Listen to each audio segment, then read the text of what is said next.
Salut, c'est la dernière partie de l'histoire d'Esther. On va voir comment justement cette histoire se termine et puis aussi l'institution de la fête de Pourim. Si tu as déjà entendu parler de ça, mais tu n'as jamais lu, voilà, eh ben reste jusqu'à la fin. On est dans le défi lecture de la Bible de l'aurore au crépuscule. On lit la Bible de la Genèse à l'Apocalypse, 10 minutes chaque jour. Et là, on a lu l'histoire d'Esther. C'est tellement intéressant.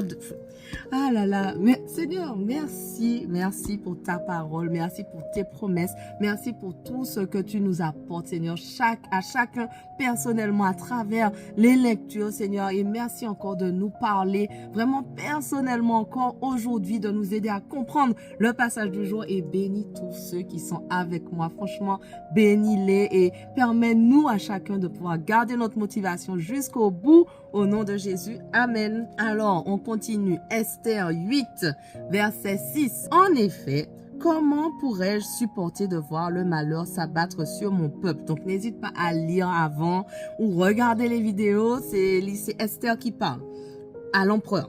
Oui, comment pourrais-je supporter la vue de la disparition de ma race? L'empereur Xerxès répondit à l'impératrice Esther et au juif Mardochée. En ce qui me concerne, j'ai déjà donné à Esther les biens de Haman et lui, je l'ai fait pendre à la potence parce qu'il voulait porter la main sur les Juifs. Vous, maintenant, rédigez des lettres concernant les Juifs comme vous le jugerez bon. Écrivez-les au nom de l'empereur et cachetez-les avec le sceau impérial. En effet, un document rédigé au nom de l'empereur et cacheté avec son sceau est irrévocable. On convoqua les secrétaires impériaux sur le champ le 23e jour du 3e mois, c'est-à-dire du mois de Sivan.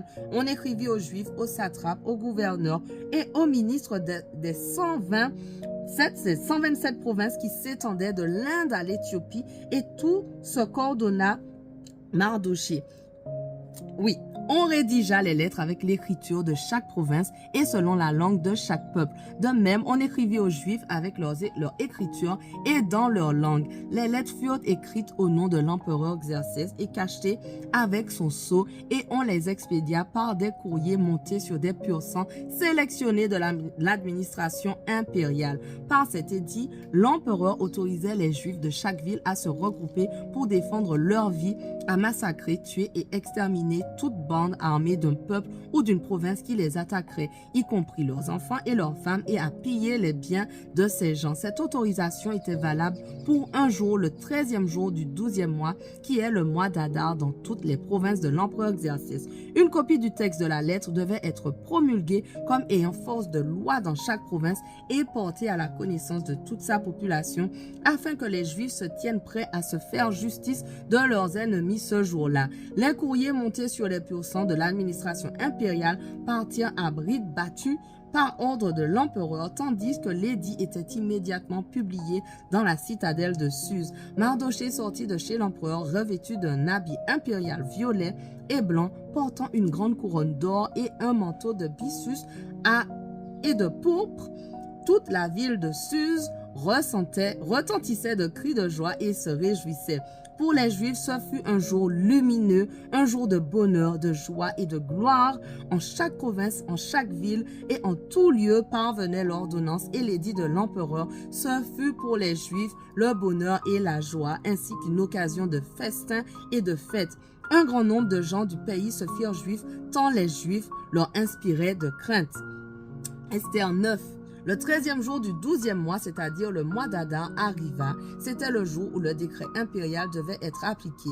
En ce jour, les ennemis des Juifs avaient espéré se rendre maîtres d'eux, mais la situation se retourna. Ce furent les Juifs qui se rendirent maîtres de leurs ennemis dans les villes de toutes les provinces de l'empereur Xerxès où ils habitaient. Ils se regroupèrent pour s'en prendre à ceux qui leur voulaient du mal. Personne ne put leur résister tant la peur qu'ils inspiraient s'était emparée de tout le monde. Tous les ministres des provinces, les satrapes, les gouverneurs, les fonctionnaires impériaux soutinrent les Juifs par crainte de Mardochée. En effet, celui-ci occupait un haut rang au palais impérial et sa renommée s'était répandue dans toutes les provinces car il devenait de plus en plus puissant. Ainsi, les Juifs frappèrent tous leurs ennemis de l'épée, ils les tuèrent et les exterminèrent ou les traitèrent comme ils le jugèrent bon. Dans la seule citadelle de Suse, les Juifs tuèrent et firent périr 500 hommes, ainsi que Parchandata, Dalphon et Aspata, Porata, Adalia et Aridata, Parmashta, Arizai, Aridai et Vaïezata, les 10 fils de Haman, fils de Hammedata, le persécuteur des Juifs, mais on s'abstint de tout pillage. Le jour même, l'empereur fut informé du nombre de victimes dans la citadelle de Suse. Il dit à l'impératrice Esther, dans la seule citadelle de Suse, les Juifs ont tué et fait périr 500 hommes ainsi que les 10 fils de Haman. Qu'ont-ils dû faire dans les autres provinces de l'Empire? Néanmoins, si tu as encore une requête à formuler, elle te sera accordée. Quelle est ta demande? Tu l'obtiendras. Esther répondit, si l'empereur le veut bien, qu'il accorde aux Juifs de Suse la permission d'agir demain comme aujourd'hui et que l'on pende les corps des 10 fils de Haman à la potence. L'empereur donna l'ordre de procéder ainsi.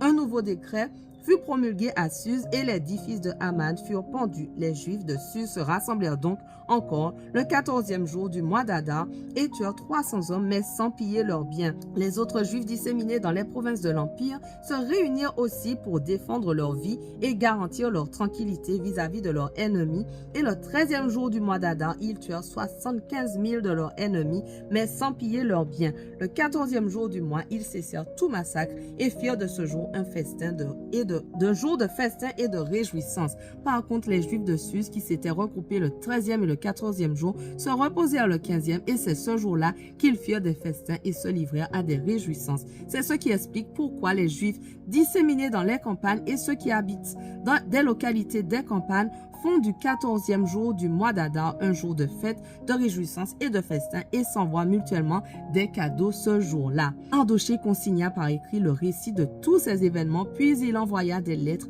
à tous les Juifs et de toutes les provinces de l'empereur Xerxès, au près et au loin. Il leur demanda de célébrer tous les ans une fête le 14e et le 15e jour du mois d'Adar, puisqu'en ces jours, les Juifs s'étaient assurés la tranquillité vis-à-vis de leurs ennemis et qu'en ce mois, leur affliction avait été changée en joie et leur deuil en fête. Il les invitait à commémorer ces jours-là par des festins et des réjouissances et par des échanges mutuels de cadeaux et des dons aux pauvres. Les Juifs suivirent les consignes de Mardochée et firent de cette fête qu'il venait de célébrer une tradition à respecter tous les ans. Car Haman, fils de Hammedata l'Agagite, le persécuteur de tous les Juifs, avait résolu de les exterminer. Il avait jeté le pont, ce qui veut dire le sort en perse, en vue de leur ruine et de leur extermination. Mais Esther était allée trouver l'empereur qui avait ordonné par écrit de faire retomber sur lui les méchants plans qu'il avait formés contre les Juifs et de le pendre lui et ses fils à la potence. C'est pourquoi on a appelé ces jours-là Purim, d'après le mot perse qui signifie sort. Selon les instructions de la lettre de Mardochée et à cause des événements dont ils avaient eux-mêmes été les témoins et qu'ils avaient subis, les Juifs instituèrent la tradition pour eux, pour leurs descendants et pour ceux qui se joindraient à eux, selon laquelle on ne devait pas omettre de célébrer chaque année ces 2 jours à la date fixée et à la manière prescrite par Mardochée. Ainsi, le souvenir de ces jours est perpétué de génération en génération dans chaque famille, dans chaque province et dans chaque ville par cette célébration. Les Juifs ne doivent pas cesser de célébrer ces jours d'un Purim et leurs souvenirs ne doivent pas se perdre chez leurs descendants. L'impératrice Esther, fille d'Abicaï, écrivit avec le Juif Mardochée en usant de toute son autorité pour confirmer cette seconde lettre au sujet des Purim. Ils envoyèrent des lettres contenant des vœux pour une paix véritable à tous les Juifs des 127 provinces de l'Empire de Xerxès.